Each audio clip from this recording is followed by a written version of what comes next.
Bienvenidos a la segunda emisión de la Biblioteca Eterna Podcast. En esta ocasión yo, su host Karasu, les da la bienvenida. Muchas gracias por la aceptación que tuvo el primer episodio. Sabemos que somos un podcast de bajo pelo, pero yo creo que ya estar casi cerca de las 100 reproducciones es un logro.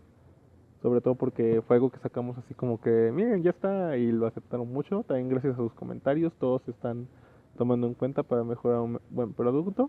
Y afortunadamente no nos tardamos tanto tiempo en grabar un segundo episodio. Me acompaña mi amigo Nadie. Hola, buenas tardes. Ay, hoy tenemos un tema tan estresante. Eh, pero primero vamos a los detalles técnicos y vamos a soltarlo así de una vez. Vamos a hablar de Moby Dick. O sí, o la gran ballena blanca, o la historia de la ballena blanca, o la venganza del capitán Ahab en algunas ediciones. Eh, en esta edición, bueno, en esta emisión, eh, bueno, para la preparación de esta emisión notamos que había muchos videos hablando de Moby Dick, muchos. Incluso hay un audiolibro que habla sobre Moby Dick. Entonces, eh, como para variar un poco en los datos biográficos de Melville y los detalles simbólicos de la obra, etcétera, etcétera, creemos que es mejor hablar, o sea, sí existen esos datos, sí los vamos a decir, ¿no? Pero creo que sería mejor que habláramos de nuestra experiencia leyendo Moby Dick, porque hemos notado que, que Moby Dick es un libro especial de leer. Oh, sí, bastante. Y sobre todo nuestra experiencia. Mencionábamos en el episodio pasado sobre cómo tenemos más esta memoria de las adaptaciones cinematográficas que de que del propio libro. Yo no recuerdo dónde, cómo, ni cuándo, ni por qué. Pero hubo una época muy fuerte donde Cartoon Network en las mañanas pasaba clásicos literarios animados, que eran unas animaciones francesas espantosamente hechas, pero a nivel guión, y eso se los agradezco mucho, respetaban mucho la esencia del cuento clásico europeo. Entonces, me acuerdo haber visto una versión de Moby Dick, esta versión tan streamline, tan correcta, tan normal de la historia, omite muchos de los detalles que lejos de nosotros considerarlos desagradables, lo consideramos algo de la época, porque las épocas cambian y todos los autores son producto de su época. Y Moby Dick es un libro de 1851, así que ya se imaginarán qué edad tenía Herman Melville cuando lo escribió. De hecho, para ser precisos, me parece que tenía 32 años. A los 32 años el cuate ya estaba cansado y amargado. Empezaba a estar amargado ya. Y toda esa frustración y amargura sí la plasmó perfectamente en Moby Dick. Pero también, es que también ahorita que mencionas eso, hay un detalle muy curioso del libro. El libro es famoso por esta primera entrada de Yamadme Ismael, que de hecho no me acuerdo si es en Impacto Profundo o en Armagedón, que uno de los, ¿cómo se dicen? De los astronautas está leyendo el libro y nada más alcanza a leer que está leyendo esa frase. Entonces es una frase de cultura pop muy fuerte y es así como que de las cosas más emblemáticas de que todas las versiones empiezan con el Yamadme Ismael y que es de eso que ha permeado en la cultura pop. Sí, de hecho sí, creo que sí es en Armagedón donde uno de los astronautas se queda ciego Sí, sí. y otro El libro. le lee el libro, ¿no? Y, y sí, o sea, Moby Dick ha permeado mucho en la cultura pop. De hecho, nuestra imagen cultural, ¿no? De la caza de ballenas se debe mucho a Moby Dick. Y pues, o sea, como dijiste, es una obra de su época. Y en su época, la ballena en sí, todos los productos derivados de la ballena, eran súper necesarios para el día a día, ¿no? Simplemente la grasa de ballena servía para hacer velas que no humeaban, que no olían feo, ¿no? Y que duraban mucho. La carne de la ballena, eh, los huesos de la ballena incluso que servían para hacer instrumentos musicales, las barbas de la ballena para hacer cepillos, etcétera, etcétera, etcétera. Algunos productos ya netamente más hormonales eran fijadores de perfumes carísimos de la época. Chanel se queda corto. Y, bueno, un dato que encontré es que PETA tiene una especie de catálogo de libros prohibidos. Oh. entre ellos el libro de la selva, pero lo encabeza así el primerito, es Moby Dick.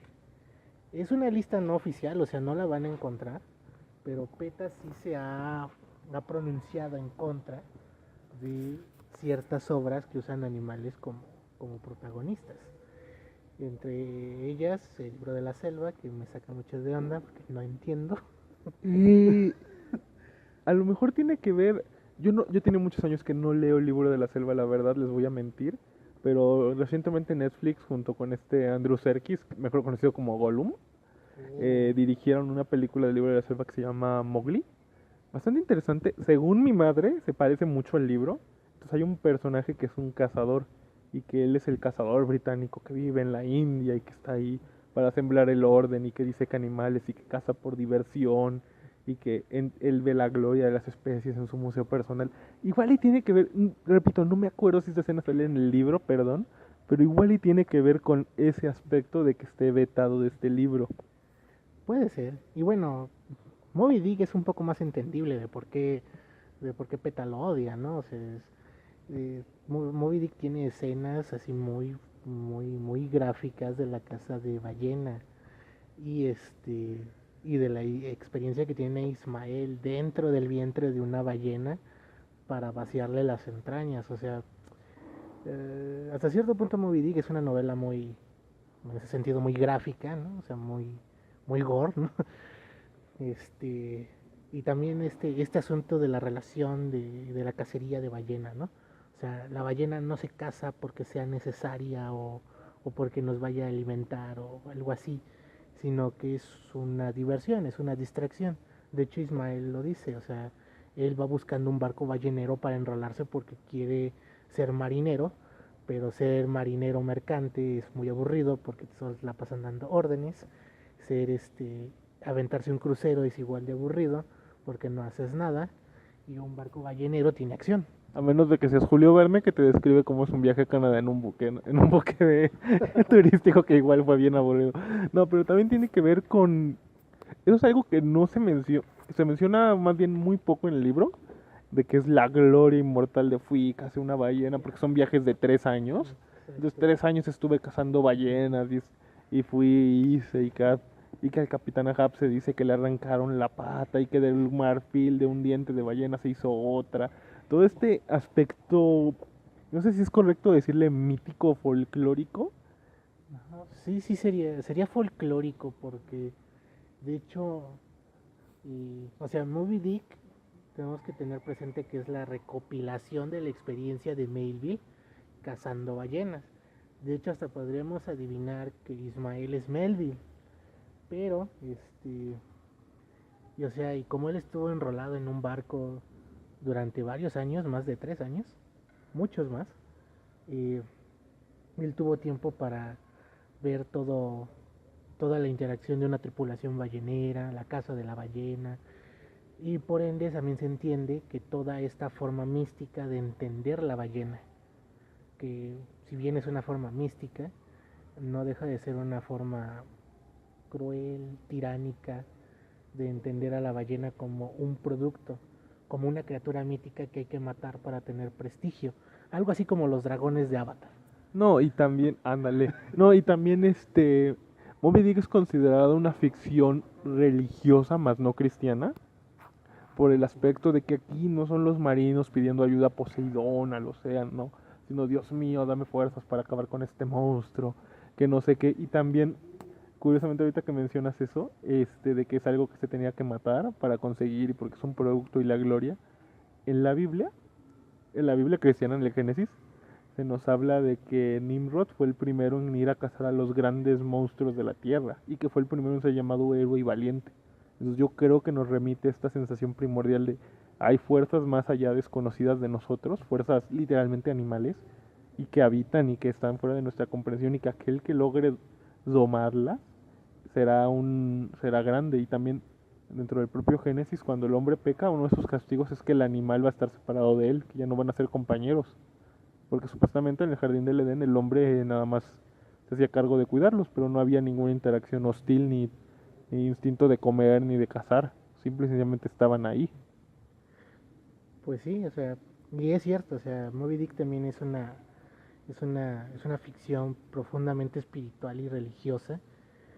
Yo sí me atrevería a decir cristiana, porque y pone al pagano, ¿no? Al salvaje, que es que, ¿no? Y prácticamente casi toda la tripulación del barco, ¿no? Y Melville hace la comparación entre las creencias religiosas y de cómo se saca de onda, de cómo que le reza a su ídolo, ¿no? Que me parece nunca describe al ídolo, ¿no? Simplemente es un ídolo. Sí, es que es una mezcla entre la gente negra y la Polinesia. O sea, imagínense a que como a Mauri de Moana, o sea, como un Jason Momoa, por así decirlo. Exacto. Y Sí, porque de hecho sí mencionan su isla y su procedencia y es ficticia, pero representa mucho a los caníbales polineses y de las partes deshabitadas de África que se, bueno, existían también en la época, pero que son ahorita más míticos y que en el podcast de Edgar Allan Poe hablábamos de la civilización. Bueno, aquí todo lo que no sea cristiano es pagano y salvaje. sí, o sea, bueno, que cuando lo conocemos en la novela está vendiendo unas cabezas reducidas. La, la primera vez que leí esa parte, yo tenía como 18, no, como 17 años. Dije, unas cabezas de ballena, ¿no? 10 páginas después me cayó el 20. Ah, unas cabezas reducidas. Ah, ok. Sí, yo no estaba seguro si era o no, pero sí, sí, sí, así como que después así como de, ah, no, ya sí hice esto, sí, qué raro. Cuando dan la pista de que es que consiguió esas cabezas en Nueva Zelanda. Ah, cabezas reducidas. Y no sabes qué pensar, o sea. Bueno, es que no sabemos qué pensar hoy. Hace 200 años igual era la cosa más común del universo, o más bien se pensaba que era lo más común del universo, porque hasta la fecha yo no he visto que en el precio de la historia vendan cabezas reducidas. De hecho sí, de hecho sí. Hay un capítulo donde llega un güey con unas cabezas reducidas, asegurando que son verdaderas. Y ya otro cuate le dice que no, que están hechas de madera, pero sí les pusieron cuero encima y parecen humanos. Ah, yo sé que Pero de hecho, bueno, en el siglo XIX, ahora que lo mencionas, las cabezas reducidas eran un souvenir de, de los exploradores exploradores ingleses obviamente, que iban al suroeste asiático y a Oceanía, ¿no? Y traían cosas como lanzas y escudos tribales, ¿no? Y cabezas reducidas. sí, no, eran los souvenirs de los exploradores. De hecho, también se habla de que en este documental que se llama The Greater Books, que se llama como los más grandiosos libros, que es de la BBC, un documental muy viejo, pocos episodios sobreviven en YouTube, la calidad es mala, pero se los recomiendo que lo vean. En el de Moby Dick se habla de que también los buques balleneros eran muy buscados porque tenían dientes de ballena, tenían huesos de ballena. Y muchas veces los marinos, para no aburrirse, los tallaban y hacían pinturas, bueno, no pinturas, grabados en ellos. Y estos eran bienes súper preciados. ¿No? Y bueno, aparte el arte de marino, que de hecho también lo relata aquí Melville muy detalladamente, este, investigando a posteriori, era lograban cosas impresionantes tallando el colmillo de una maldita ballena, que cabe recalcar que tallar un colmillo de ballena no es fácil, o sea, no es madera. Entonces, ¿Qué sería mármol o calcio directamente?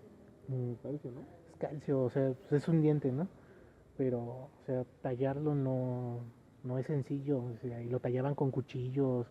O sea, Melville lo expresa aquí como si estuvieran tallando madera, pero realmente la composición de un diente pues, es muy lisa, no da los poros como para que le apoyes el filo. Y de hecho si te pasas lo quiebras. Entonces lograban dibujar cosas muy precisas y muy hermosas, y la técnica actualmente ya no se conoce. Pues no, porque, bueno, todavía hay buques balleneros, mayormente japoneses y chinos. Y de hecho, ahorita mencionábamos la PETA al inicio, la PETA tiene una gran pelea naval con ellos. No, o sea, no, y PETA, bueno, un ingeniero de afina PETA, diseñó un submarino ballena. Ah, ok. Me imagino algo así como los submarinos del equipo Rocket, pero a ver, explícalo.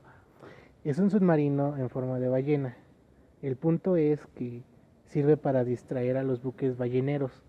Entonces va el buque ballenero y ve este submarino y lo va siguiendo. Pues trata de arponearlo, ¿no? Y cuando los japoneses o los chinos o el buque ballenero en sí se da cuenta que están arponeando un submarino, ya perdieron el rastro de la ballena real. Ah, suena muy inteligente, muy lógico y también muy interesante. Sí, o sea, uno podría decir que PETA está, pues, es errático en su actuar, pero han hecho cosas muy interesantes. De hecho, no, ya no es precisamente PETA, pero se podría decir que son organizaciones afines, que son paramilitares. Entonces, eh, cazan buques balleneros y los hunden o amarran a la tripulación y los arrestan. Muchos actúan, digamos, en torno a la ley, ¿no? Se entregan buques balleneros irregulares, Ah, ok. pero los más radicales, por decirlo de alguna manera, van contra todo buque ballenero. No, y también me imagino que se cuelgan de esto de los tratados internacionales de que cuando estás en agua y ciertas reglas no aplican, ¿no? Sí, obviamente, obviamente. Pero ¿de qué estábamos hablando? Ah, De sí, Moby Dick. del tallado de dientes, ¿no?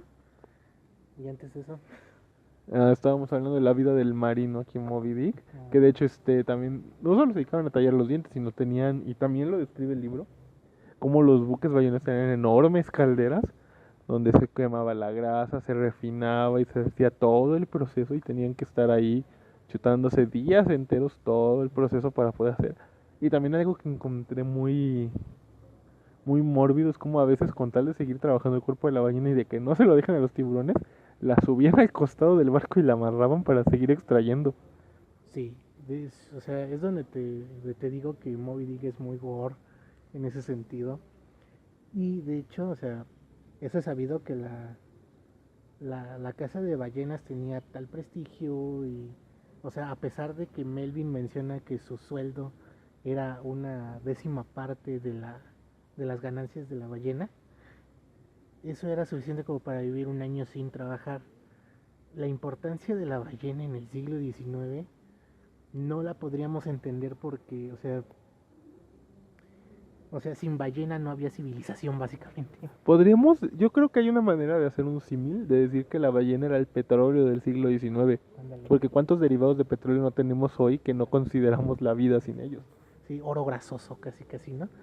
Eh, Como ya dije, la grasa, pero también la carne, que ya para la época era considerada gourmet, este, los dientes, los ojos, que la gelatina del ojo servía para hacer pomadas, el semen de la ballena, que hasta hoy en día se sigue usando, solo que actualmente por las leyes la extracción de semen de ballena, pues es cuestión de encontrarla flotando en el mar. Pero en ese tiempo, como tenías la fuente, que era los conductos seminales de la propia ballena, pues podías extraer mucho semen de ballena. Y también había no me acuerdo cómo se llama este refinado que se hacía dentro del estómago de la ballena, que el gramaje valía no sé cuántos kilos de oro y que se estaban El, peleando y lavando el estómago durante días hasta encontraron que sea la mínima gota. el krill, No, no me acuerdo ahorita cómo se llama, pero es una cosa así que se ve chiquitita el videodocumental que mencionan lo mencionan y que es como una cosa que se hace en el estómago de la ballena y que era, no me acuerdo para qué se usaba, pero era valiosísimo. Entonces se peleaban literalmente por limpiar primero el estómago para ver quién lo encontraba. Y también en Moby Dick no se menciona, pero en Writer Books, el documental sí se menciona de que no había desperdicio de la ballena, todo se ocupaba. Y que de hecho un buen buque ballenero, si conseguía una buena ballena de buen tamaño, ya con eso la armaba, no era necesario tener 3 años de viaje. Con una ya ¿cómo así decirlo? Pues la limpiaban, la luteaban y ya con eso les daba y regresaban. Porque aparte de que la ganancia de la ballena permitía vivir un año, si tú llevabas tallados de dientes, si tú llevabas extras, pues tenías una ganancia todavía más fuerte.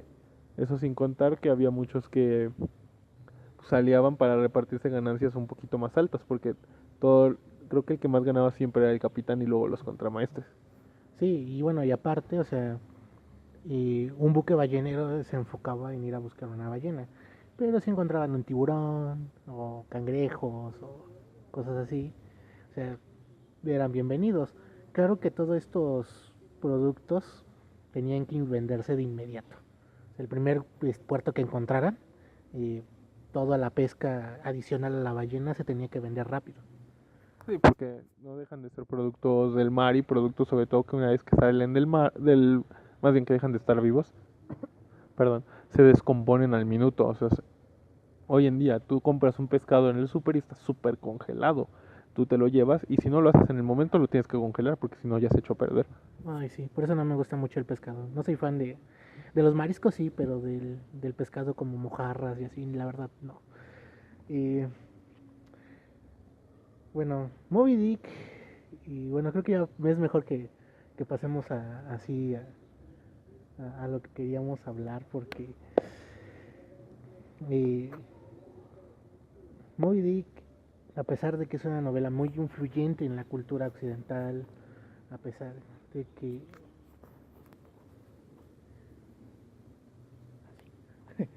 a pesar de que es pues es una novela muy llena de imágenes y que vive, o sea, uno auténticamente se puede imaginar el mar y la ballena y la parte donde Ismael está dentro del vientre de la ballena es claustrofóbica de verdad. Es una novela muy difícil de leer, es una novela con la que hay que comprometerse verdaderamente para leer 100 páginas, porque a pesar de que todas estas escenas están muy vivas, no pasa nada. Bueno, lo comentábamos ahorita fuera del aire que organizábamos las ideas para el podcast, porque aunque no lo crean, hay una planeación muy leve para estos programas. Eh, Podemos dividir Moby Dick en tres tercios.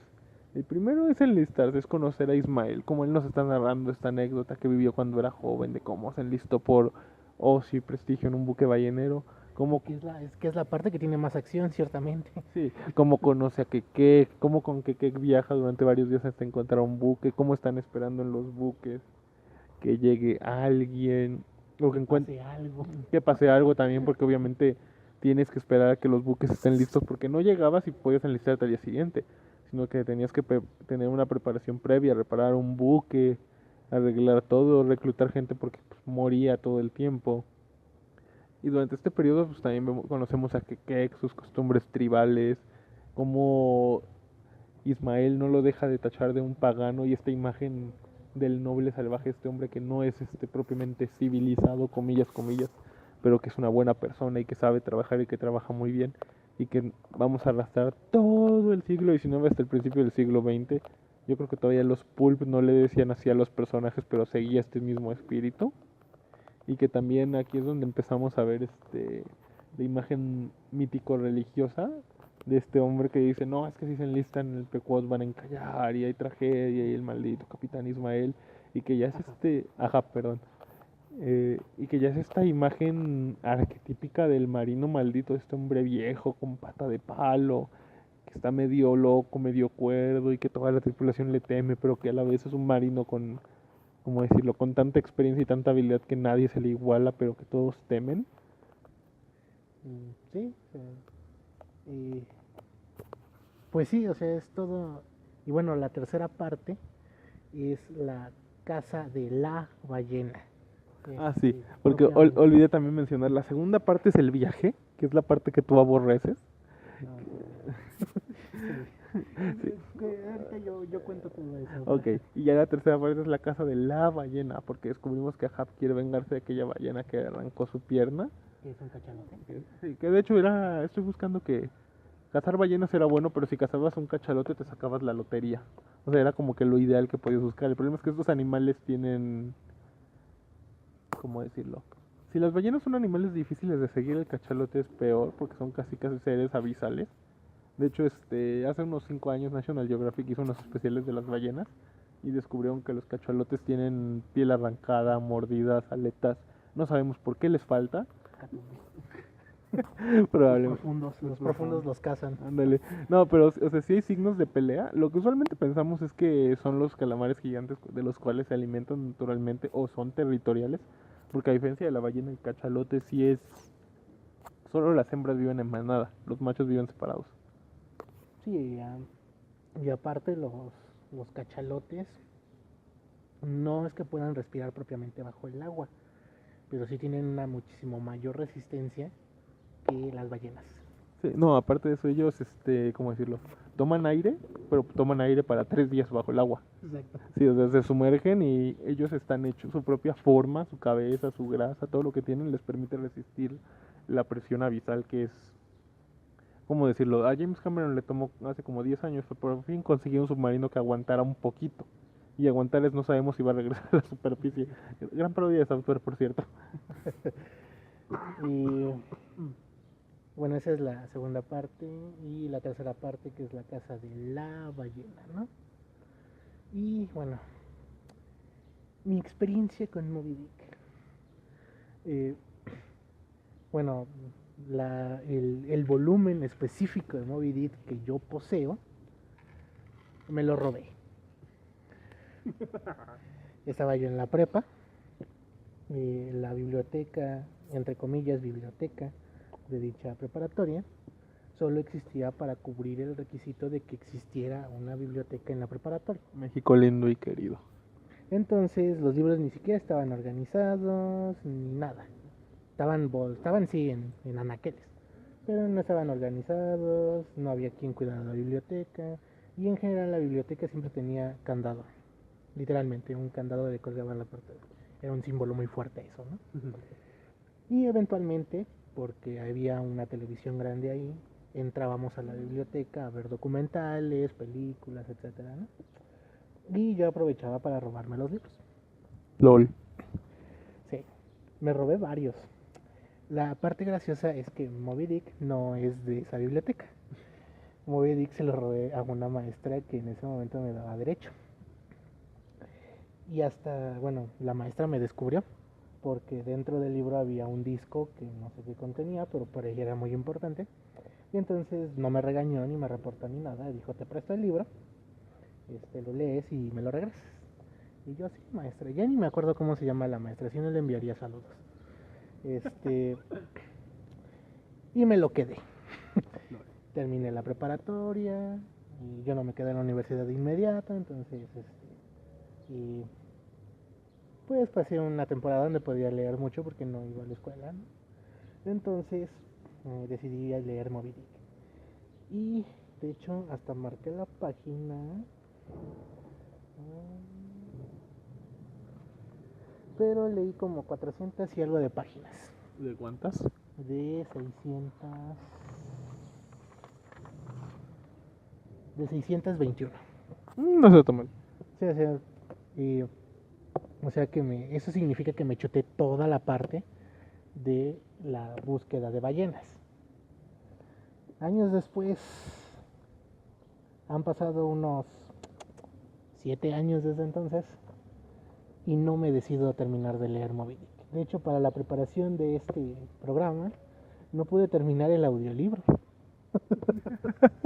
Me quedé más o menos igual, o sea, ya no lo soporté. Y, y de hecho, es tanto mi repudio a este libro que cuando fui a un taller de crítica literaria, o sea, no es cierto, un taller de creación literaria, que duró 4 clases, le pedí al escritor que la dio que me lo firmara. El señor es un don nadie. De hecho, lo googleé recientemente y tiene como 2 libros publicados por la UNAM, pero bueno, ya no es tan don nadie, pero en el momento en que dio esta clase, sí era un don nadie. Me lo firmó y le dije, odio este libro, necesito que me lo firme para no deshacerme de él, porque de hecho es una edición bonita, pasta dura, imitación cuera y bla bla bla. Y me dijo, sí, como no, viéndome muy raro. Bueno, lo firmó, dedicatoria, y hasta le puso la fecha, 9 de agosto de 2013. Y desde entonces, Moby Dick ha estado guardadito en un mueble, sin que lo termine de leer. Y bueno, mientras estaba leyendo Moby Dick, la experiencia no fue agradable. Fue, por favor, que pase algo, por favor, que pase algo. A mí me prometieron ballenas saltando, hundiendo barcos, y ballenas comiéndose las piernas de personas, no esto. Y ya, esa es mi experiencia con Moby Dick. Mira, mi experiencia con Moby Dick se resume más que nada en películas, así en miniseries. Bueno, esa es una parte, o sea, yo me aventé a leer Moby Dick por películas que había visto. Sí. Pero a mí me pasaba algo similar, nunca las acababa de ver. De hecho, hace poco, creo que salió otra reinterpretación de Moby Dick protagonizada por Thor. Bueno, por, ¿cómo se llama? Chris Hemsworth. Y creo que nadie la vio, o sea, no conozco. Pero es muy buena, o sea, esa sí está muy, muy buena. ¿La viste? Sí. ¿Y qué tal? A mí me gustó, o sea, pasan cosas. Y eso es lo que... O sea, tu queja te la resuelve, ¿no? O sea, sí, mi queja con Moby Dick la resuelve. Porque, o sea, insisto, Moby Dick es un libro hermoso en términos de, de las imágenes que Melville es capaz de transmitir. O sea, te transporta al barco, te transporta al mar, te transporta al vientre de la ballena, que es la escena que yo no supero. Y También, yo creo que también eso se basa mucho en nuestra educación religiosa, ¿no crees? En esa idea de que a Jonás también se lo tragó la ballena. sí, exacto. Y o sea, Moby Dick es un libro hermoso en esos términos, pero no pasa nada. No O al pasa menos durante nada. un tercio. O sea, bueno, sí, los días de caza de ballena, que yo solo los he visto en película, me imagino que dentro del libro debe ser la parte más viva. Es, ¿cómo decirlo? Es viva porque yo creo que la gente te dicen cómo el capitán Ahab salía a la superficie cuando nadie estaba. Entonces veía él con su catalejo todo y checaba las corrientes marinas y abría este enorme mapa y grababa todas las corrientes marinas y tenía representados todos los cursos de ballenas que había al año y cómo los cuadraba y hacía este complejo cálculo para descubrir dónde había. O sea, no pasa nada en per se de la acción, pero también pasa algo muy interesante, cambiamos de protagonista. Ismael y Kek desaparecen de escena para dejarle al capitán Ahab y a un narrador, que ya no sabemos si es Ismael o no, la labor de contarnos qué está pasando. Y aquí es donde descubrimos que existen tantos tipos de ballena, que existen tantos... Bueno, no es correcto. Sí, sigue. Sí. Ahorita Existen tiro odio, Sí, existen tantos tipos de migraciones balleneras que hay al año, en qué costas pasan, mencionan Chile, Japón, creo que también una parte de Canadá, no es cierto, Chile, Japón, China y creo que no mencionan Baja California, curiosamente. No lo mencionan. Sí, eso se me hace muy curioso porque hoy en día es recinto ballenero, pero me imagino que No se conoció en ese tiempo. O sea, no, más fácil, que es recinto ballenero porque las ballenas cambian sus rutas en base a la cacería. Esto está muy muy estudiado, ya Cousteau habló de ello. Hay en mil documentales del Discovery y del National Geographic donde se habla de cómo las ballenas casi se extingan porque en base a la cacería tan fuerte que hubo, tuvieron que crear nuevas rutas y que no todas eran seguras o que a veces las crías no sobrevivían porque el tramo era más largo. sí, de hecho sí lo que mencionas de que llegamos al punto de que ya no sabemos quién es el narrador. Creo que es una de las partes en los que no, supongo que no solo yo se confunde al leer Moby Dick. O sea, yo mientras leía Moby Dick yo asumí que siempre era Ismael el que estaba contando la historia. Y hasta hoy sigo interpretando que es él. Pero que es un tipo de historia como las de Sherlock Holmes, que el personaje es el protagonista en sí es Watson. Él es el que cuenta las aventuras de Sherlock Holmes. Entonces me pareció propicio que para desarrollar al narrador como personaje, para luego aventarlo así como el narrador omnisciente, ¿no?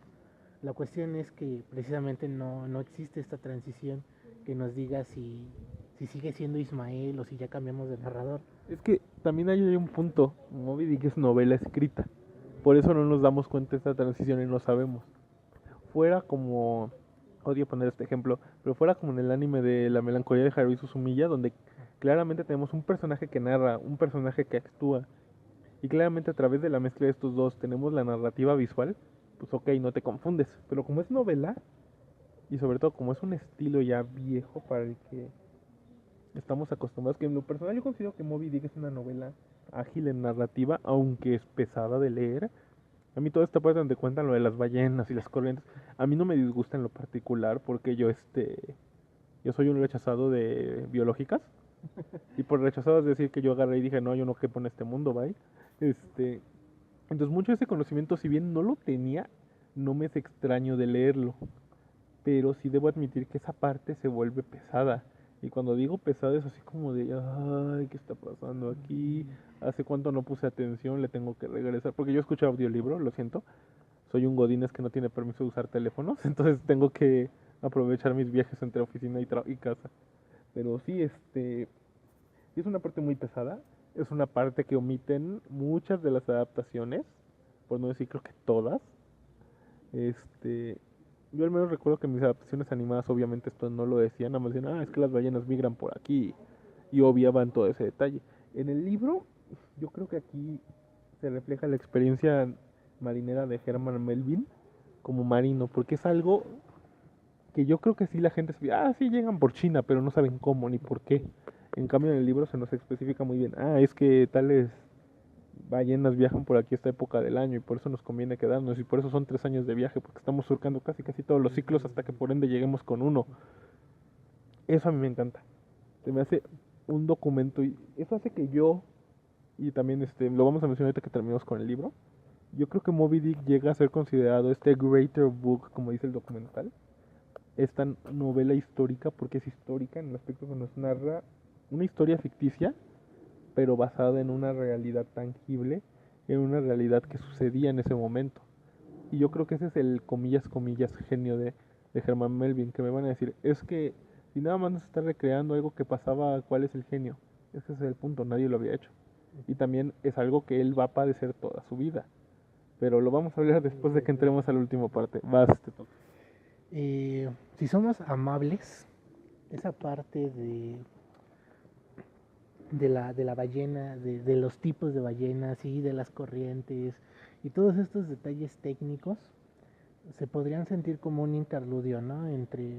Me parece que es pues, ya donde se embarcaron y ya están cazando ballenas, a la propia caza de ballenas, donde ya todo va a pasar, ¿no? La cuestión es que Melvin no nos advierte que va a haber un interludio, que va a haber un corte, que va a haber una interrupción, ¿no? Nos está narrando y abruptamente nos mete estos datos. Y yo lo siento como que Melville había escrito a mano, porque obviamente se había escrito a mano, eh, todos estos detalles técnicos, o tenía muchas ganas de meter estos detalles técnicos a la novela y no hallaba cómo. Y bueno, vamos a meter así de madrazo, ¿no? Que no sería el primero en agregar todo esto. Por ejemplo, a mí me encantan los libros del Señor de los Anillos.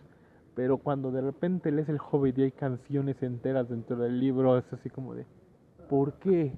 O sea, no me molesta, o sea, a mí per se no me molesta. Una de las pocas cosas que yo rescato del Hobbit de Peter Jackson es que las pusieran ahí, que las pudiera escuchar y que pudiera saber cómo se cantan. Pero cuando yo de niño, pues yo creo que yo le intenté leer Moby Dick como a los 15 años por primera vez. Cuando yo de niño me topo con esta parte, lo que hago es preguntar, y eso es parejo, tanto con el Hobbit como con el Señor de los Anillos, como con Moby Dick. Yo de niño me pregunto, ¿por qué? ¿Por qué? ¿Para qué? O sea, entiendo que entiendes ya después de estudiar al autor, después de estudiar la época, después de estudiar todo lo que quería hacer, se entiende, pero en ese momento tú dices el por qué. O sea, auténticamente, o sea, si no entendiéramos esto como un intermedio, esa parte sobra. Y es la parte más, para mí más molesta. Es lo que me hizo considerar dejar de leer el libro o de no acabarlo. Pero dije, a ver, vamos a darle chance, porque eso es como a la mitad, ¿no? Más o menos. Sí, es que son tercios, yo creo que por eso a mí no me molesta tanto, porque yo siento que son tercios muy bien definidos. Entonces sí, yo siento que lo vamos a hablar un poquito más al final, como los críticos de hoy en día dicen, no, es que genial transición de ver a que Ismael de protagonistas a que desaparezcan, entonces Ismael, entonces Ahab. Yo no lo veo tan genial, o sea, yo no veo esa transición tan bien hecha. Exacto, no.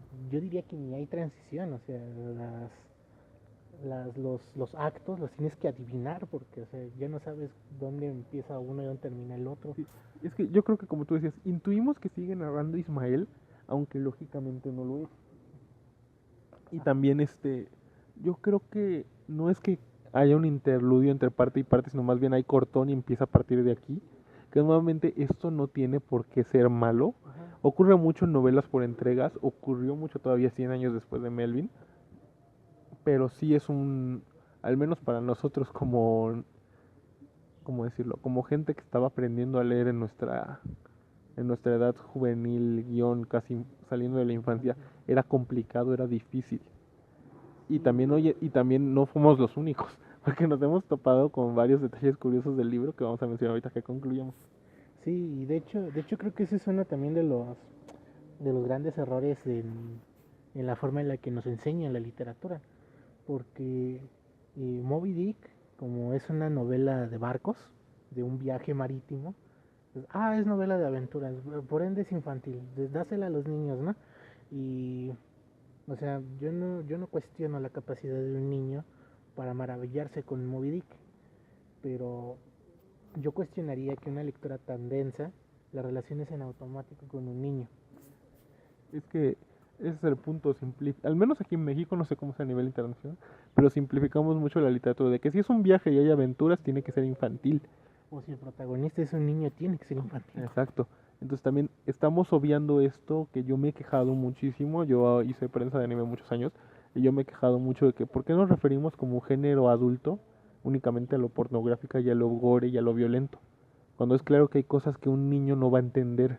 Entonces nuestra definición de niño, joven y adulto debería estar marcado más bien para densidad, estructura narrativa y temas, y no para solo si hay sexo, sangre y violencia. En especial porque Moby Dick es una novela muy metafísica, o sea, llena de símbolos, llena de interpretaciones, ¿no? O sea, que insisto, yo no dudo de un niño con la capacidad de poder hacer esas interpretaciones, pero yo aconsejaría, yo diría que si un niño va a leer Moby Dick, tenga la posibilidad de discutirlo con, ya sea con otros niños o con un adulto. O también, por ejemplo, no me acuerdo qué editorial es esta que saca los libros chiquitos en desglose, Sí. en resúmenes. A mí me da mucha risa porque venden el retrato de Dorian Gray, venden 1984, venden Rebelión en la Granja con versión reducida para niños. Yo así leí la primera vez El Conde de Montecristo, pero claramente yo de niño cuando lo leí dije, ok, se quiere vengar de que a este hombre bueno le pasó todo lo malo. Pero cuando ya a mis 16, 17 años intenté leer el libro completo, yo dije, no, es que claramente esa versión reducida, qué buen trabajo hizo porque pensaba que era una aventurita, pero yo de adulto ya me di cuenta, no, es que esto claramente no es infantil, ¿por qué nos lo dan a leer? Ojo, yo pude leerlo porque era una versión reducida para niños, pero no entiendo esta necesidad de obligarnos a los niños a leer algo que claramente nos falta. Yo ahí cuestionaría más que el hecho de que el niño pueda, porque hay niños que pueden, nosotros somos prueba de que ese medio puede. Yo cuestionaría la pedagogía de por qué decimos que esto es infantil. ¿Cómo definimos lo infantil? Es más la pregunta. Porque, por ejemplo, o sea, porque también, por ejemplo, el cuento se relaciona mucho con los niños, ¿no?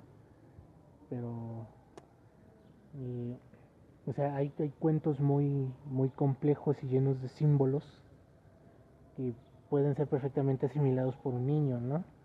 Y, o sea, los cuentos de los hermanos Grimm, y con todo y que existe un libro que se llama Psicoanálisis de los cuentos de hadas, ¿no? Que habla mucho de cómo un niño, o sea, el psiquismo infantil, por llamarlo de alguna manera. No me acuerdo cuál es el término que usa el autor. Bettelheim, ¿no? Se llama. Bettelheim, ajá. Bruno Bettelheim. De cómo el psiquismo infantil puede asimilar los símbolos culturales que hay dentro de los cuentos. Y ese, bueno, paréntesis, ese libro es genial porque incluye datos, muchos datos sobre los cuentos en sí. O sea, que hay 400 versiones de La Cenicienta, ¿no? Y, y hace pequeñas, ¿cómo llamarlo? ¿Comparativas? No, cronologías del cuento. O sea, Blancanieves, pues hay una versión rusa, hay una versión rusa de Gorky y una versión popular rusa también. De Gorky aparte. Que se llama, de hecho el de Gorky se llama la Zarina y los siete Bogatirs. O sea, ese libro es genial, cierro paréntesis. Sí, pero también es que nuevamente yo siempre voy a cuestionar el por qué queremos tacharlo infantil de una manera. Yo entiendo que sean clásicos literarios y que por ende algún organismo superior dijo, entonces como es clásico los niños lo tienen que ver desde entonces. pero ¿por qué no ver algo más comprensible o sencillo? Y ojo, yo por sencillo no me refiero a a que los pongan a los niños a leer Crepúsculo, No, o sea, sino me refiero a que los pongas a leer, ¿qué tal una Alicia? Que tengo entendido que en el sistema británico es mandatorio. Unas crónicas de Narnia, que a pesar de que tenemos la imagen dulcificada de las películas, los libros sí hacen hincapié en que no todo lo que está pasando es agradable. o a Tolkien, o sea, Tolkien es muy, o sea, yo he leído los cuentos de Tolkien, algunos cuentos de Tolkien, y son realmente muy asimilables, o sea, y son muy disfrutables tanto como para adultos y niños. Yo ya no era un niño cuando leía a Tolkien, ¿no? Pero me imagino mi yo niño leyendo a Tolkien y yo hubiera disfrutado bastante. O, o incluso la ciencia ficción, Asimov es bastante asimilable también. O O sea, por ejemplo, yo creo que este maridaje perfecto que tuvo Stanislav Ness con sus cuentos de robots, donde él lo que hace es traspasar estos cuentos de caballeros y princesas y dragones a robots que viajan por la galaxia, que yo de haberlo leído de niño me habría volado la cabeza, porque tiene una historia divertidísima sobre la máquina de las improbabilidades, y que esa máquina mientras tenga una probabilidad alta hace que las cosas existan. Entonces, como crearon esta máquina, los dragones vuelven a existir. Entonces, yo creo que ¿por qué no darle a los niños algo que les permita jugar más con ideas complejas como la probabilidad y el abstracto, pero que están ya hechos para que estén digeribles? Porque nuevamente, nosotros fracasamos en leer Moby Dick como niños. Como adultos nos cuesta trabajo. No significa que sea un mal libro ni que la gente se haya equivocado, pero nosotros desde la Biblioteca Eterna queremos cuestionar a la pedagogía que diga por qué él no le, porque también nosotros personalmente no creemos que un resumen sea la manera apropiada. O sea, sí, yo agradezco que gracias a eso leí El Conde de Montecristo y que lo pude leer, pero yo no creo que debamos acostumbrarnos a ese aproximamiento. no, y bueno, es que los resúmenes tienen que ser eso, una aproximación. Pero y ahora sí que quedarse con un resumen no es lo ideal porque se pierde mucho de la obra, ¿no? Y, o sea, por ejemplo, me acuerdo que hay un canal en YouTube que como no nos pagan no le vamos a hacer publicidad, pero que cuestiona que por qué, por ejemplo, los cuentos de Rulfo eran, te los enseñan en la primaria, ¿no? Y yo no estoy de acuerdo, los cuentos de Rulfo son muy asimilables, o sea, por favor diles que no me maten. Es un cuento muy claro y conciso que habla sobre la crueldad del porfiriato. Pero, eh, o sea, a pesar de que es un cuento muy crudo, es perfectamente apto para niños, o sea, lo entiendes. Sí, es que aquí estamos hablando más bien de temática. Hay temáticas que nosotros creemos que un niño no debe tocar. En el caso de Moby Dick, nosotros no creemos que la temática sea inapropiada, sino más bien la densidad de esta. La forma en la que está contada es lo que es muy denso. Sí, o sea, todo este proceso de las ballenas y todo creo que espantaría más a un lector nuevo que a un lector experimentado o alguien ya adulto. Sobre todo porque tristemente el tiempo avanza. Entonces, ya hoy en día estamos en una época donde si se nos habla de un buque ballenero, es que son un grupo de cazadores clandestinos de animales. Ya no es la norma como era cuando se escribió Moby Dick. Entonces, todo lo que aquí nos retrata ya no es algo que se conoce. Y mientras más sigamos avanzando, menos lo vamos a reconocer. Y bueno, ahí está la importancia de la literatura, ¿no? Todo cuento, todo libro, toda leyenda, todo relato oral es un retrato muy específico de un tiempo y lugar. Y Moby Dick es un retrato muy extenso de la caza de ballenas, ¿no? Y hoy consideramos la caza de ballenas como algo furtivo, algo innecesario, algo cruel, pero ¿cómo entendían la caza de ballenas los balleneros que iniciaron con la tradición ballenera o que ya la llevaban a cierta, ¿cómo llamarlo? Sí, que ya tenía cierto desarrollo, ¿no? Como en el siglo XIX. Y, o sea, y la forma en que entendían la ballena en ese tiempo y la ballena como la entendemos hoy es muy diferente. Y entonces preservar las imágenes del pasado siempre va a ser importante, a pesar de que haya tantos fetichistas de la historiografía, ¿no? Y que, ay, no, ¿cómo vas a registrar la historia a través de lo que cuenta la gente o de la gente que vive ahí o a través de la literatura o a través de los periódicos? O sea, no. O sea, La literatura es una forma de preservar historia. Y también ahí radica la importancia de Moby Dick. O sea, es un retrato histórico. Habla mucho de su sociedad, habla mucho de su tiempo. O sea, la ballena como sostén de la cultura occidental. Ujú. No, cómo se veía a los occidentales, cómo se veía la gente afroamericana, no, de hecho africana, porque Okay. todavía en esto este concepto de afroamericano no existía, cómo se veía la gente de la Polinesia, de la Oceanía. Nos habla mucho de cómo esto, en el gran documental El miedo a lo desconocido, la vida de Lovecraft, Guillermo del Toro dice es que toda la literatura forma un registro fósil que puede no ser agradable, que puede tener racismo, que puede contener violencia, que puede ser machista, que puede ser misógina, pero al fin y al cabo es un registro histórico. Y ahí está su importancia. Y o sea, es como es una cuestión también de que nosotros como cultura, o más bien no sé si nosotros como latinoamericanos, ¿no? Pero sí los europeos logren perdonarse a sí mismos eh, a través de la literatura, ¿no? Que su perdonarse a sí mismos me refiero a perdonar su cultura, ¿no? O sea, porque a pesar de que la cultura occidental europea fue partícipe de conquistas, de exterminio, de, de todo tipo de cosas horribles, pues son cosas que pasaron. Tuvieron que pasar, no sé. No sé si tenían que pasar, pero pasaron. Y actualmente lo que tienen que hacer los occidentales, como latinoamericanos no queda claro si podemos declararnos occidentales. Eh, Bueno, pero también eso responde a un movimiento ideológico que nosotros vimos en la carrera y que deriva que, sobre todo los grandes ideólogos latinoamericanos, sí dijeron, no, es que hay que desprendernos de las Europas, de Estados Unidos, del imperialismo, de todo esto. Entonces por eso nos referimos a esa manera de ver, de que si somos occidentales o no, porque claramente somos occidentales, nada más. Ténganos paciencia con estos conceptos un poquito que pesados. habría que explicar, ¿no? Y el asunto es que, eh, o sea, lo estamos viendo, ¿no? Que la cultura occidental europea está cayendo en una especie de puritanismo a la inversa, ¿no? De un puritarismo no racista, incluyente, ¿no? Que es remanente del puritarismo racista y no incluyente. Entonces, los occidentales europeos lo que tendrían que hacer es aprender a perdonar su propia cultura.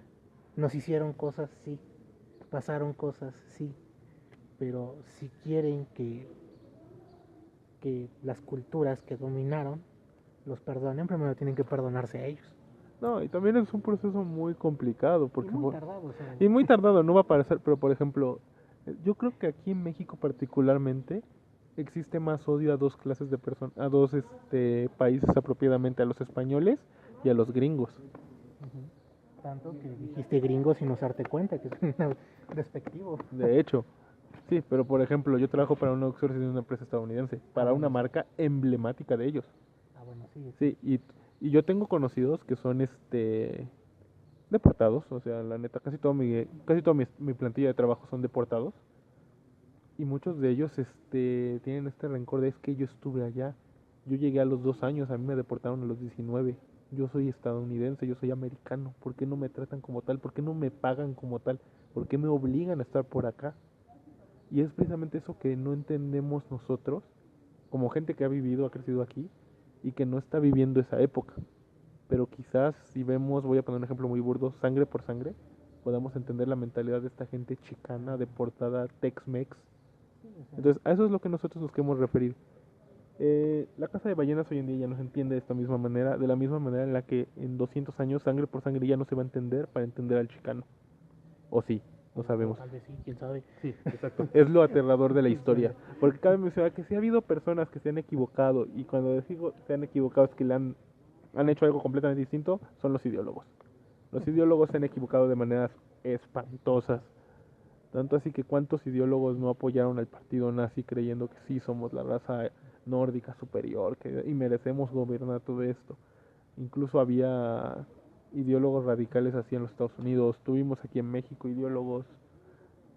Sé en buena parte que hubo bastantes nazis en Argentina, por ejemplo. Chile también tuvo que sufrir a Pinochet. Entonces, por eso nosotros decimos, sí, esto es un registro histórico, sí es importante que se conserve, sí es importante que se estudie bajo el marco de su contexto. Y sí puede ser incómodo, porque, o sea, ballenas y...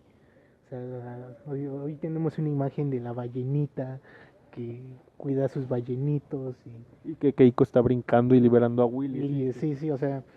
eh, pero esa es era una imagen que si se la presentamos a cualquier persona del siglo XIX, se reiría en nuestra cara, porque para él la ballena era el sostén de su civilización. De la ballena dependía si comía o no, si tenía cómo alumbrarse en las noches o no.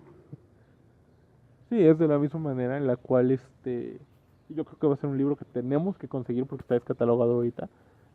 Dunas de Frank Herbert. Dunas de Frank Herbert hace todo este símil. Él tal cual alguna vez dijo, sí, es como la OPEP, luego dijo que no era un símil petrolero. Nosotros lo vamos a interpretar como un símil petrolero a la especia. Pero imagínense que en 300 años, 500 años, ya no se usa el petróleo y vean Mad Max. No, Mad Max, como este diesel punk, o sea, este futuro posapocalíptico donde la gente se pelea por mujeres, municiones y autos y gasolina, no se entendería en ese contexto. O sea, sin petróleo y sin eso, no se entiende Mad Max. Y es lo mismo como Moby Dick. Si a alguien de 200 años le decimos, es que ya no hay que cazar ballenas, va a decir, estás loco, te vas a morir. ¿De qué se va a sostener la ciudad? Es lo mismo que hoy en día si alguien nos dijera, es que ya no se tiene que usar petróleo para nada, nosotros vamos a estar loco. El plástico, las llantas, el calzado, porque también ese es otro punto, como ya no cazamos animales para hacer cuero, lo hacemos sintético de petróleo, los autos, los aviones, todo es gasolina. que de hecho es lo mismo, o sea, y, o sea la ballena y el carbón fueron formas de energía que sostuvieron a Occidente.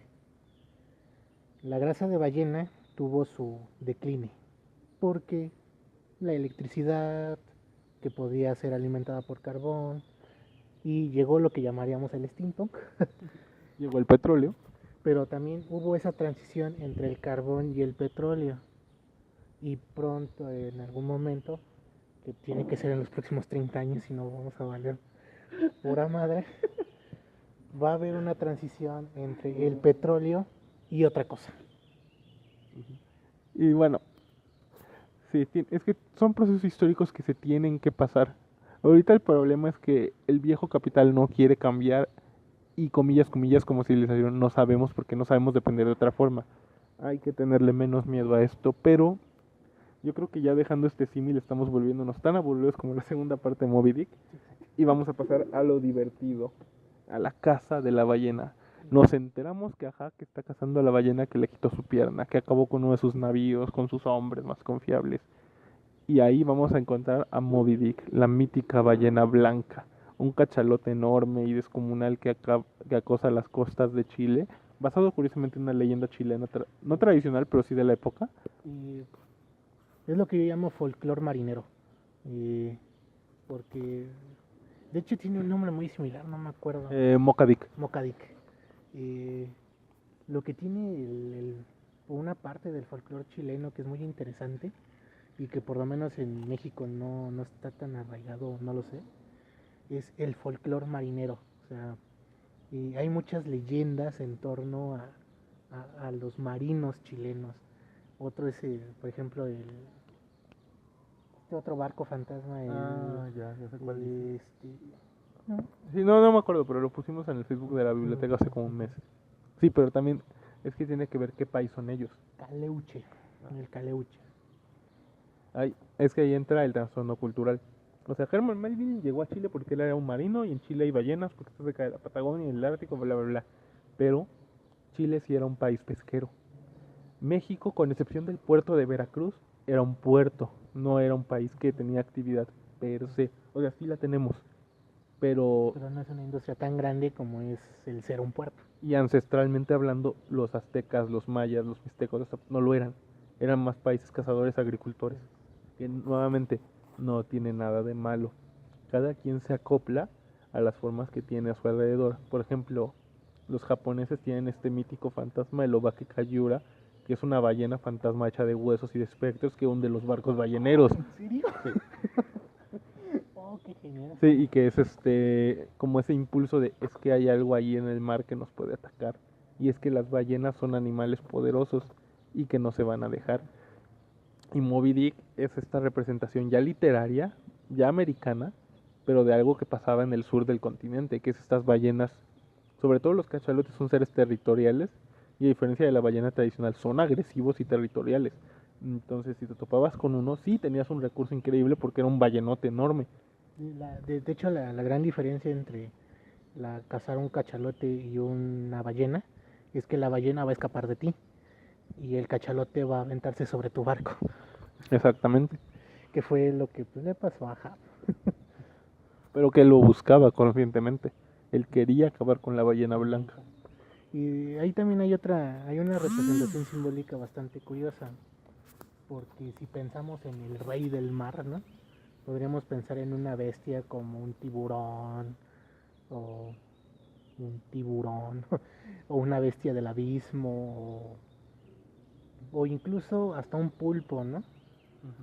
Pero uno no podría poner en su mente a una ballena, a una ballenita, como el rey del mar, como un ser imponente y supremo y poderoso. Pero nuevamente es por la imagen que nosotros tenemos hoy en día. Ya. Pero me imagino que para Melville fue más fácil y era más obvio pensar, el rey del mar, una ballena, un cachalote. Entonces, esa es otra cosa de lo que decíamos, o sea, los símbolos de la época podrían ya no calzar tanto ahorita. Y es ahí la importancia, tratar de entender los símbolos. Sí, y no solo los símbolos, sino también el cachalote es una ballena aún más grande que las ballenas normales. Y el macho ni se diga. Entonces es un ser imponente, es un ser enorme. Hoy en día solo podemos imaginarnos cómo se ve uno viendo los videos de National Geographic. Y cazarlo sería así como, estás loco, esta cosa te puede tragar vivo. Entonces yo creo que ahí Melvin apela a esa... Y yo creo que ahí es donde se nota que sí es un buen narrador cuando entramos en la pelea con Moby Dick, que es esta pelea que dura 3 días, donde la estamos persiguiendo y donde siguen su arponeado lomo ensangrenta las aguas y donde los otros buques al ver que están cazando este monstruo se quieren unir a la caza, pero como ven, cuando ven que Moby Dick es esta mítica ballena blanca y enorme, porque aquí entramos en el tropo del albino malvado, o del albino que es tan raro que debe ser o una joya muy preciada o un monstruo muy grande. ¿Me estás diciendo que Moby Dick es un villano de James Bond? En su fase más básica sí podría serlo, pero también representa esta rareza de la naturaleza, esto que no ocurre y que cuando ocurre trastorna el entorno en el que lo rodea, en este caso los mares. La aberración, ¿no? Por llamarlo de una manera. Sí, la verdad. Y esa aberración en el aspecto del sentimiento que produce como a lo que es él, porque no es normal, se sale de la norma estadística. Eh, y, o sea, bueno, les digo yo, nunca he llegado a esa parte, yo solo la he visto en adaptaciones, ¿no? Y, o sea, y es ahí donde el sentimiento de Ahab hacia la ballena es más fuerte. Y al menos en las representaciones fílmicas que he visto, es donde es la gran batalla final, ¿no? El gran, eh, el gran final, ¿no? Y me parece que Ahab muere, ¿no? Gana la ballena, ¿no? Todos mueren porque al final los botes que se iban a unir a ganar, a ayudar a Moby Dick, ven como Moby Dick destroza todos los buques pequeños con los que se pesca, se lanza contra el Pequod, todos empiezan a caer, que nada más se alza con su bandera al final y la clava como un aquí quedó el barco, que de hecho el propio Ismael lo dice, que es un acto noble de que ya nos llevó, pero que quede este símbolo de que luchamos al final. Y todos los capitanes mueren, a Javes literalmente es como en la Tarzán de Disney que la soga se ata a su cuello y lo ahorca mientras lo va jalando a las profundidades del mar. Todos mueren, o sea, es una escena extremadamente bien escrita donde nos narra todo lo que puede salir mal en una cacería pesquera y sabemos por registros que ha habido muchos náufragos de ballenas a lo largo de la historia. Es increíble, yo creo que es la parte que hace que mucha gente diga es que sí es que es de una aventura de acción, porque generalmente esa parte lo es y es muy buena. Y también es esta mítica parte donde, no me acuerdo quién hizo el grabado donde está el Capitán Ahab con su arpón contra Moby Dick encima. Sí, o sea, toda esta adrenalina está muy bien plasmada. Es un, es un fragmento que es muy difícil de llegar a él, pero yo creo que es muy gratificante y que también nos va a sentar una serie de aventuras marítimas contra monstruos en el mar, como el pulpo gigante en la película, no tanto en el libro de 20.000 leguas de viaje submarino. Ay, sí, porque en 20.000 leguas de viaje submarino es un poco decepcionante. Nada más es así de, oh, el pulpo, qué horror el pulpo, y no pasa nada. Bueno, pero también considero que es una película súper vieja y que para... Porque esa No, me película... refiero en el libro. Ah, en el libro sí. Sí, porque en la película live action, a la Disney, porque era una película de Disney, le costó una millonada hacer eso porque se metieron en un tanque de agua a filmarla. Y también este gran tropo de combatir seres marinos así en el agua, pues se va a preservar muchos años. Por ejemplo, en Final Fantasy X de PlayStation 2, el jefe final se llama Sin, que es un gran monstruo marino que ataca. Y hay una pequeña parte del juego donde peleas en el mar con un monstruo que va debajo de tu barco y se alza y lo tienes que golpear. Entonces yo creo que ahí queda el legado de Moby Dick. Creo que también, o sea, yendo más lejos, las peleas contra los monstruos en Resident Evil, ¿no? Es que ya más bien ahí es pelear con... Si bien no hay monstruos marinos o no, que llaman. No, sí está el cocodrilo. Ah, sí, es cierto. Pero o sea, la forma de pelear contra el monstruo es con armas humanas, o sea, es, es un recurso que bien Melville pudo implantar, ¿no? No sé bien quién empezó con eso, porque ya tenemos las míticas luchas contra dragones. Pero sí, yo creo que sí, el que no tengas un elemento fantástico como una espada legendaria para atacar al dragón, o magia, sí es algo que Melvin pudo haber implantado. Al final, solo Ismael sobrevive y él llega viejo para narrarnos este horroroso viaje, después de naufragar por años. Y aquí es donde concluye. En su momento Moby Dick fue un fracaso en ventas. De hecho, Herman Melvin hasta su muerte no vio ni fama ni retribución. Fue esta, Cosa que parodian en Los Simpson, por cierto. no me acuerdo de eso que pasaba.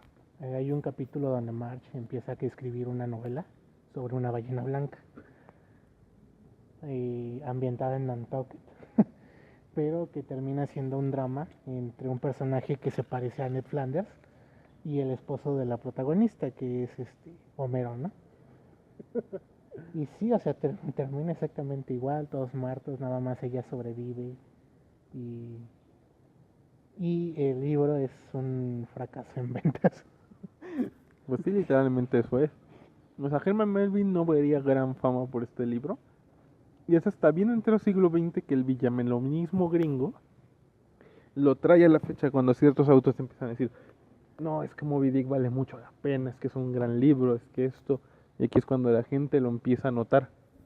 Sí, y, o sea, de hecho, tuvo tanto fracaso que Melville auténticamente dejó de escribir. O sea, se supone que publicó cuentos, novelas cortas. Unas pudieron trascender un poco más que otras, pero realmente nunca escribió una obra tan grande en términos ni de volumen, ni de símbolos, ni nada, como lo fue Moby Dick. Y, y hasta donde yo sé, no existen ediciones completas de las obras de Melville, porque es imposible de recopilar. No, casi todos sus cuentos no existen. No, o sea, sí existen, pero es muy vago. Y también no son populares y no sé si estén en español. O sea, me refiero a que no existen porque Melville los publicó en periódicos y en revistas y se perdió. Yo creo que la más popular es esta película de... Bueno, no me acuerdo si es novela o cuento de este romance en el faro. Que yo solo sé que existe porque lo mencionan en un anime que se llama Bunkaku Shoujo. Donde la protagonista está leyendo el cuento y dice que le gusta más que Moby Dick. Quién sabe, o sea. De hecho, el nombre de Herman Melville me llegó cuando tuve Moby Dick en mis manos, porque yo creía que Moby Dick lo había escrito Charles Dickens y no sé por qué siempre había hecho yo esa relación. Qué extraña relación. Sí, sobre todo porque Charles Dickens era este gran autor realista, entonces sí se me hace más extraño todavía. O sea, nunca he leído a Charles Dickens tampoco, entonces no sé por qué relacioné Moby Dick con Dickens. Sería muy interesante luego hacerlo, porque te digo, Dickens es el gran autor realista, que sí, el cuento de Navidad es muy bonito, pero él es el gran autor realista del siglo XIX. Entonces, bueno, Moby Dick. los temas, el hombre contra la naturaleza, el hombre y la superstición y Dios, porque aquí apelan a Dios como si apelaran a cualquier otro espíritu. De Dios, no abandones a este pobre marino en su búsqueda sagrada. Es una búsqueda, ¿cómo decirlo? Es una quest personal que tiene Ahab por destruir a su enemigo, que es su enemigo y nada más de él, y él así lo asume. Sí, o sea, eh, pescar ballenas es un extra, o sea, él quiere matar a Moby Dick. La cuestión es, ¿qué hubiera pasado si Ahab hubiera vivido, si hubiera logrado matar a Moby Dick? Exacto. Y aparte también, al mero inicio de la novela, se nos menciona que no entienden la necesidad de Ahab. Dicen, se casó con una mujer muy joven, ya le dio hijos, ¿qué más quiere? No lo dicen así en ese término. O sea, que para ese tiempo era tener esposa, hijos, que no se murieran, era el logro de la vida. Y aparte también, tú, un hombre viejo, lograste casar con una joven, que por joven estamos hablando de 15 a 20 años. Ah, bueno, no era tan complicado. No era complicado, pero damos a entender por las palabras que usa Melvin, que si se rifó, o sea, que si Ahab tuvo suerte. Entonces así como de, bueno, ya sí, perdiste tu pata, perdiste tu navío, pero sigue funcionando. Bueno. Tienes esto, ¿por qué te quejas? Bueno, sí, se nos da a entender que tuvo suerte porque Ahab lo describe en taciturno, necio, terco. O sea, más por cuestiones de actitud que porque no pudiera conseguir una esposa. Sí, y que también es otro de los grandes temas, saber qué tienes. Porque al final Ismael aprende a tener todo esto, pero eso lo intuimos como gente que en él lee su narración. Sí, y aparte, bueno, otro tema que sale es el hombre en la civilización. Que parece ser que la civilización va a ser un tema que vamos a tocar mucho a lo largo de estos programas. De hecho, pero creo que es el producto natural de nuestras respectivas carreras y de la universidad que nos crió. Que nos gestó.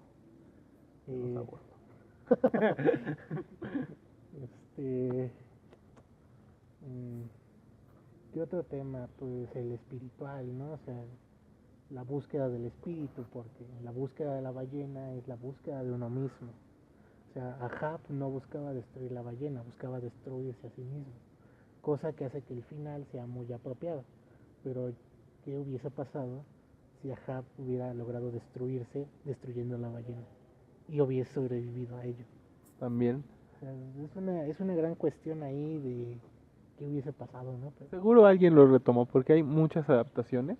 Ahorita tuvimos esta del Corazón del Mar que tú dices que es buena. Sí, está buena. O sea, insisto, pasan cosas y eso ya lo hace muy buena. Okay. También tenemos en Emil adaptaciones animadas. Creo que hasta La Granja de Orson tuvo una. Sí, cierto. Sí, o sea, yo me acuerdo mucho del Conde de Montecristo, pero no me acuerdo si hicieron Moby Dick. Según yo sí, pero hablo de memoria. Sí, creo que sí. También hay como crossovers, porque hay una versión animada del Titanic donde aparece una ballena y la ballena es blanca. Ay, Dios mío. También, bizarramente, en el universo expandido de Fate, Moby Dick aparece como un monstruo en rango, porque esa cosa tiene rangos. Está casi abajito de Tifón y de Quimera en cuanto a poder. Y en uno de los juegos de PSP es un jefe opcional. Y que es el típico jefe opcional que te mata de un golpe. Pero aparece. También en el juego de cartas japonés Force of Will hay una carta de Moby Dick. Creo que era de 5 Wills azules. Y que era como 1500. Tristemente salió justo cuando nos retiramos. Ay, qué bueno que nos retiramos entonces. Bueno, en realidad nos retiramos por otras cuestiones de juego. ¿En qué otro medio popular? Ah, tu queridísimo Ray Bradbury, en colaboración con la BBC y con nuestro amadísimo Sir Christopher Lee, hizo Moby Dick 2039, que era una versión futurista en el espacio. Tengo que ver eso. Es radionovela, por desgracia, habrá que buscarla. Eso. Sí. Bueno, tengo que leer eso porque voy a tener que leer los subtítulos. Sí, de hecho habrá que buscarlo. Pero sí, la BBC también yo creo que va a ser un gran aliado de este podcast, la BBC, porque ha producido tanta cosa. Bastante curiosas. ¿En qué otros medios aparece Moby Dick? Aparecen segmentos animados. Curiosamente no hay novelas que como que hayan expandido el universo de Moby Dick, o no que yo conozca. Fíjate, hace poco me topé con una novela que se llama Mar de Rieles, que es de estas típicas novelas juveniles que nadie pela, pero todo el mundo sabe que existen porque ganaron ¿Porque la recomendó Martin? No, sí, porque la recomendó Martin, o porque ganaron un Nebula, o porque no, se nominaron a un Hugo, así a Mejor Novela Juvenil, que se llama Mar de Reles, y es una novela, carbon punk, no me acuerdo cómo se le dice. Es como steampunk, pero donde todo se maneja con carbón, y donde toda la tierra está cubierta por reles en un mar desértico. Y entre los animales que habita es una especie como de ballena guión lombriz blanca que atemoriza los trenes. No he podido leerla, solo sé que existe, sé la sinopsis. Está ligado a la Wikipedia de Moby Dick. No la he podido conseguir, no he tenido el dinero ni la oportunidad, pero me da un morbo buscarla por esa similitud. Bueno, hay una referencia, no sé si llamar, bueno, no sé si llamarlo referencia propiamente, pero en Bob Esponja, cuando aparece la lombriz toro gigante, Arenita hace como una escena de que es cazadora de lombriz y te recuerda a Hap, pero creo que estoy divagando. Yo creo que sería, hablando de Bob Esponja, yo creo que sería más apropiado Don Cangrejo. La Exacto, almeja, Don exacto. Cangrejo, el millonésimo dólar y la almeja. Sí, exacto. Que también discúlpenos, nosotros somos millennials.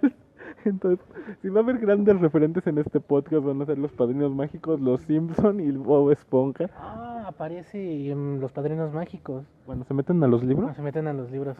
Sí. Que es Moby Pato. Moby Duck. Sí, sí. Ese episodio no se entiende en español, por desgracia, pero sí es Moby Pato, ya me acuerdo. Bueno, la traducción es un poco inteligente, por ejemplo, en el Tarzán, Rey de las Telas. Sí, o sea, sí. La verdad es que pudieron haberlo hecho mucho peor, pero sí había cosas que yo de niño no entendía. El chiste de Urano. Malísimo. Sí, pero disculpen. ¿Qué otra? No se nos puede olvidar. Yo creo que también una de las cosas más es otra vez el musical, la ópera rock Leviatán del grupo Mastodon, que está dedicada a Moby Dick, tanto así que la portada es una ballena acabando con un barco. La larga canción de Led Zeppelin llamada Moby Dick. También. De hecho, creo que voy a ver si cuelgo en la noche el video de Blood and Thunder de Mastodon para que vean un poquito a lo que nos referimos. Creo que Moby Dick ha tenido más influencia en la música que en otros medios. Es que yo digo que hay más películas, pero por desgracia no pudimos ver casi ninguna. Pero sí hay una larga lista de películas basadas. Hasta encontré una que se llamaba El Cazador de Dragones, que es Moby Dick hecho un dragón. O sea, no solo es un cachalote, sino que ahora es inmune a la magia. No, o sea, lo hicieron un dragón gigante y el que un viejo cazador de dragones tiene que cazar. Es una película, creo que del Sci-Fi Channel. No nos sorprende.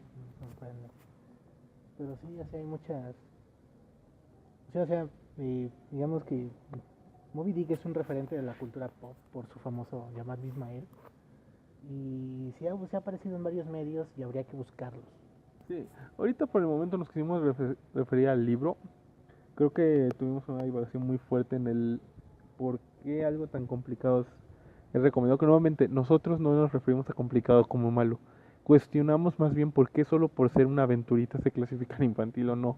Que es el debate que queremos que ustedes se lleven a casa.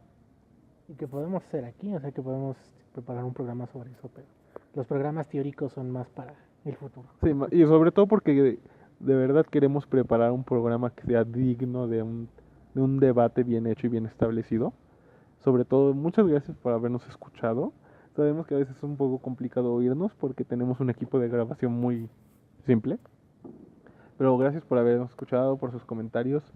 Recuerden suscribirse a la Biblioteca Eterna tanto en Facebook como en YouTube. Estamos trabajando en más contenido, solo que ahorita no les podemos decir. Sí, tenemos muchos proyectos y secciones preparadas, bueno, pensadas, que esperamos sean fructíferos. Denos dinero, por favor. O por lo menos que nos diviertan hacerlos, porque Sí. el especial de octubre va a estar increíble. Oh, sí. Pues gracias por escucharnos. Lean Moby Dick con cuidado. Y pues es todo. Pues bueno, muchas gracias por habernos escuchado. Esto fue el segundo episodio de la Biblioteca Eterna. Y mucha suerte navegando en esta vida. Gracias, bye.